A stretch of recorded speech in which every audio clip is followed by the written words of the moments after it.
Et on va commencer avec Virginie. Bonjour Virginie. Bonjour Brigitte, bonjour à votre invité Pascal Neveu.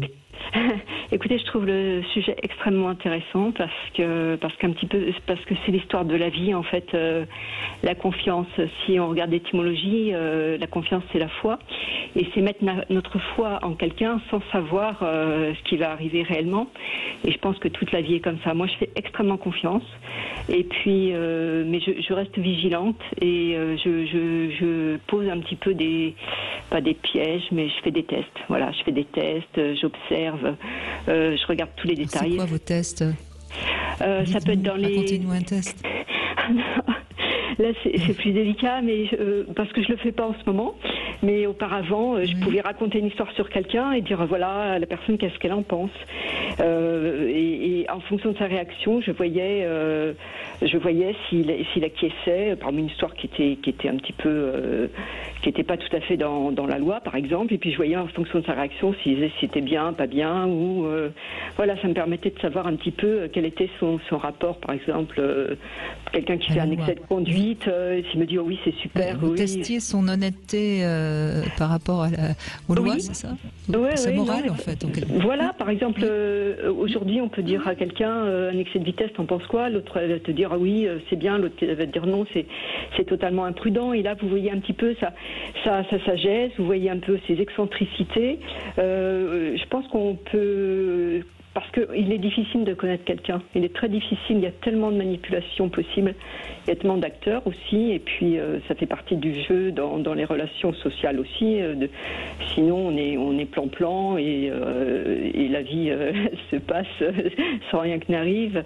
Donc c'est vrai qu'on peut... il y a des acteurs en face de nous, nous-mêmes on peut l'être aussi un petit peu, donc c'est important moi je trouve de faire des tests ou de raisonner par l'absurde. C'est des raisonnements mathématiques. C'est l'absurde pour trouver la vérité. Et puis les détails, moi je suis extrêmement attachée aux détails. Et les détails, généralement, ça ne trompe pas. Les petits détails ne trompent pas. Ah, c'est Dostoïevski qui écrivait le petit truc les détails. Ouais, c'est ça, les détails, c'est l'essentiel. Maintenant, piéger les autres, on est dans un système qui peut paraître un peu paranoïde, un peu paranoïaque. Je ne sais pas si, effectivement, il est besoin de tester l'autre, de l'amener, effectivement, à ses propres limites, parce qu'on peut fausser les choses. On a tous besoin de porter un masque social, professionnel, etc. Je pense que le naturel, il emporte avant tout le ressenti premier. Il dit tout de l'individu. Oui. Mais Virginie a fait quand même la différence. Enfin, moi, je fais quand même la différence entre ce que vous dites, Pascal, piéger les autres et tester, comme l'a dit Virginie, c'est pas tout à fait la même chose. Faire des petits tests comme ça, ça va. Piéger, c'est déjà. La vie fait les choses. La vie fait que des comportements seront entre guillemets jugés et qu'on va pouvoir effectivement identifier la vérité chez l'autre.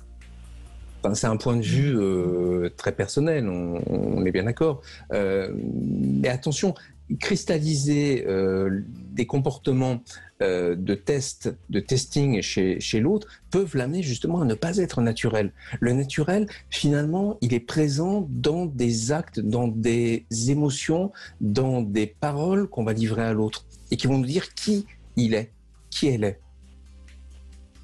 En fait, il faut beaucoup écouter. Je crois. Oui, il faut énormément écouter.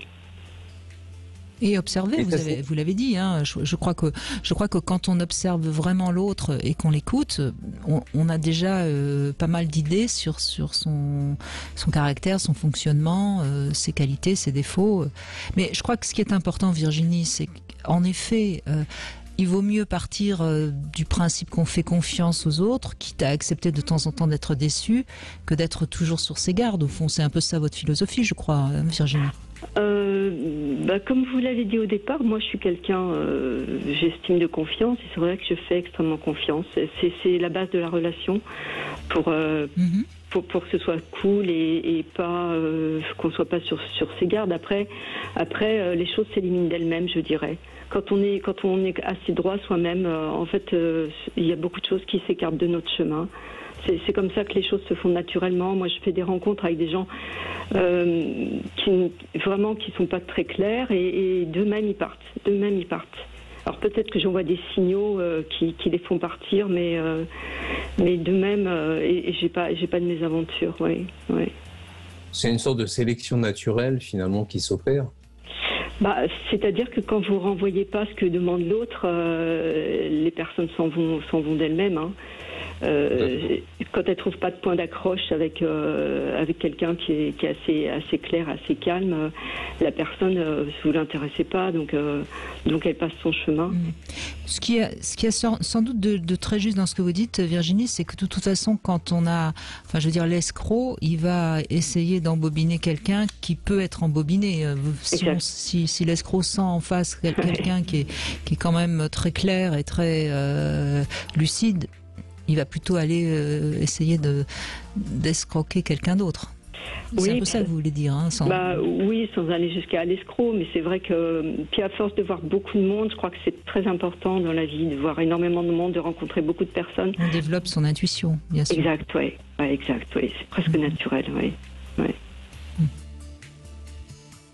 Et puis, de temps en temps, on se trompe, et puis c'est pas très grave non plus. Hein. Le tout, c'est ce qui est terrible, c'est quand on s'est trompé sur quelqu'un avec qui on a passé des années et on l'entend malheureusement. Hein. C'est ça qui est terrible finalement, parce qu'elle veut se tromper. Oui, le problème, c'est effectivement d'avoir vécu pendant 5, 10 ans, 15 ans, 20 ans avec quelqu'un qui nous a trompés. Le terme tromper, il est édifiant, il dit tout. C'est-à-dire que également, je me suis trompé face à la personne que j'ai pu rencontrer, face à la personne à laquelle j'ai fait confiance, etc. Il y a une trahison implicite.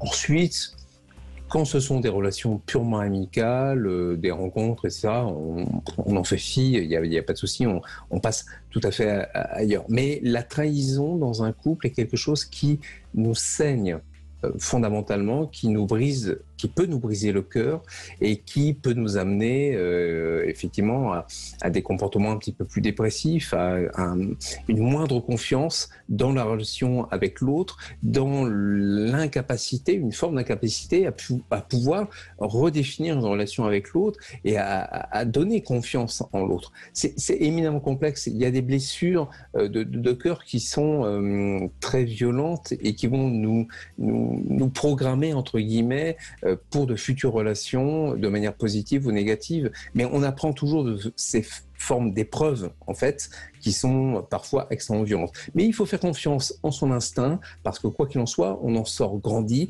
Quoi qu'il en soit, on en sort avec une forme d'apprentissage et de reconnaissance de qui est positif pour nous ou qui peut être totalement négatif. Donc, il y a une sorte d'instinct positif. Il y a des petites antennes qu'on porte au fond de soi qui nous permettent de déterminer réellement la personne qui est bonne ou mauvaise pour nous.